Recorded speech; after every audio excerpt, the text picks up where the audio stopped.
now we've got an extraordinary story for you. Our next guest was diagnosed with cystic fibrosis at just 4 months old. She was told, or her parents were told, that she probably wouldn't make it into adulthood. Well, fast forward to today, and Sophie Holmes has surpassed all expectations. Now 32, she's just set a new world record for running 36 marathons in 36 days. I mean, it's simply ridiculous. I mean, it's ridiculous. And she looks like that, and she's like, it's no big deal. And when she runs, she always looks like that as well. I know Sophie, and I'm very, very proud to call her a friend. Aww. She's here alongside Dr. Zoe as well, who explained a little bit more about CF. Firstly, congratulations on the 36 in 36. It's an incredible feat. We'll come to that in a bit. I want to go back to when you got your diagnosis, or when your parents got the diagnosis as well. What was the implication for them? Was there CF in the family before that? No, so they'd never even heard of it before. And so for them, because I was diagnosed at 4 months old, it must have felt like bringing up a baby to die. Like, you know, they got told I wouldn't make 16 years old, that I'd spend most of my life in hospital and would never achieve anything compared to, like, a normal person. And so then what happened next? Because I know you weren't very well then, but around 19, was it? Yeah, so growing up before then, I was very much like, oh, I don't know what the problem is. Like, you know, I've had lots of medications, 80 tablets a day, all these things. But I was like, do I have CF? Because compared to what I was told. Right. And then when I was 19, due to a series of events, I did become really unwell, and the doctors were like, you know, it could be only a couple of years if it carries on at this rate. Just you sort of... You just quickly grazed over the amount of tablets you take a day, and this has always happened, I think. So I've done a lot of work with Cystic Fibrosis Trust. I've met some amazing people with CF and the people that do it. But trying to understand what the daily routine for someone with CF is really quite jaw-dropping. So just talk us through what that would be for a child with CF, Sophie, or even yourself now.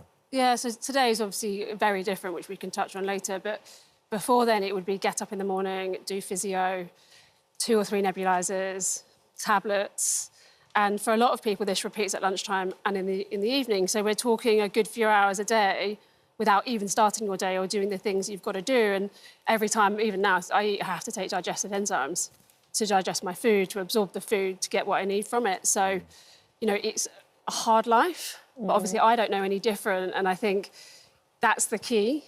But for children growing up, you know, you don't really understand, but you do what you've got to do because you're kind of told if you don't, then there'll be serious implication. But you kind of chose to have this incredibly kind of negative diagnosis, and you went, you know what? I'm not going to choose to live like. I'm going to set myself some challenges, and I'm going to do amazing things. And I think that's what's so incredible about you.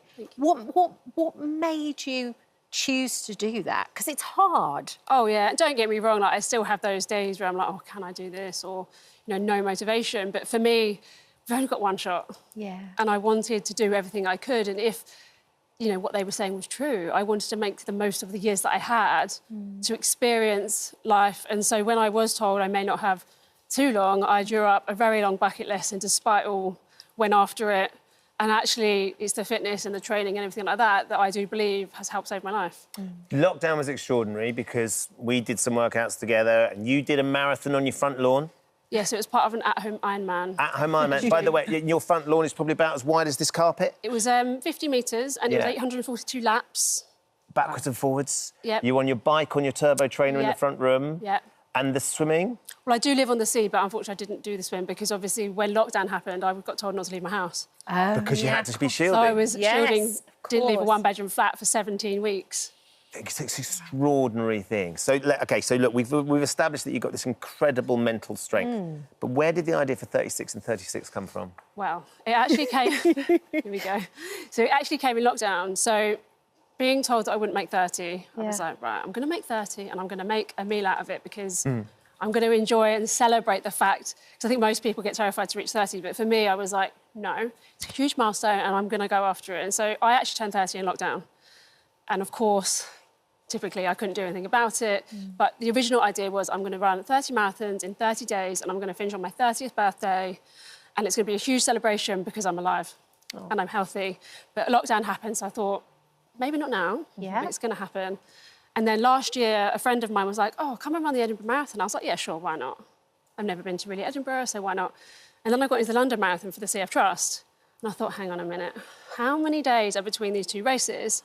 And I thought, what's an extra few when you're going to be running that many? Oh, my goodness. So you Nothing start can in stop London, you. you finished in Edinburgh, it's 36 after 36. I mean, it's extraordinary, Zoe, listening to Sophie talk about this, because she makes it sound really easy. Yes. It does. I mean, it's unbelievable, isn't it? Even if you had full lung capacity and you were healthy. If you had no chronic illness whatsoever, to do one marathon, I think is an incredible achievement. To do 36 is exceptional. But for Sophie, with an underlying chronic disease such as cystic fibrosis, you know, which one of the organs it affects is your lungs, it's outrageous, isn't it? Yeah. You know, I'm in absolute awe and admiration, and I think Sophie is such an incredible role model to other people who have chronic illnesses, and actually to all of us that don't, as to when you overcome something and put your mind to it, just what you can achieve.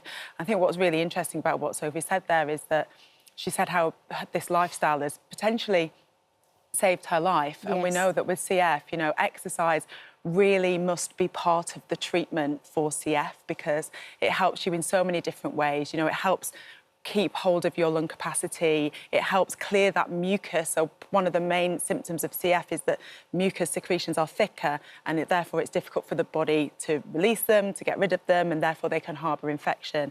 So exercise, anything that gets your lungs working at their full capacity, helps to clear those secretions. And I was chatting to Sophie earlier, and she said even when she is unwell, she brings, you know, she really scales it back, but will still exercise, because it can actually help alongside the physiotherapy that people with this condition need to have. So hopefully there'll be people out there watching today who will think, you know, I've been wrapped up in cotton wool my whole life because I have this illness, and now I'm going to go out there, I'm going to start off gradually, build it up slowly, but I'm going to take on this exercise because it can help the condition, it can help prolong life, it can help mental health, social health, every aspect of health. So. And parents, there'll be parents watching as well that may have just had a diagnosis. To see you, Sophie, it's so inspiring for them. It's such a huge thing. Thank you for coming in. What's next? Oh, do you know what? This is such a big question. You're still working on it? No, I know what's next. This is the problem, but it can't be for a while. And also, I think my friends, family and boyfriend would probably leave me. So I decided to go after it. But in a couple of years, there is something I want to go after, partly because when I read about it, there's actually only 36 people who have finished it. Wow. 36? Well, that sets you apart. It seems to fit. space. Sophie, thank you for coming in. Thank It's you. brilliant to see you, and we'll continue to watch you, of course, and work with you. Oh, hello. Thank you for visiting our This Morning YouTube channel. We upload tons of new content every single day. So hit the subscribe button, like all the videos, and don't miss out. We'll see you in the morning.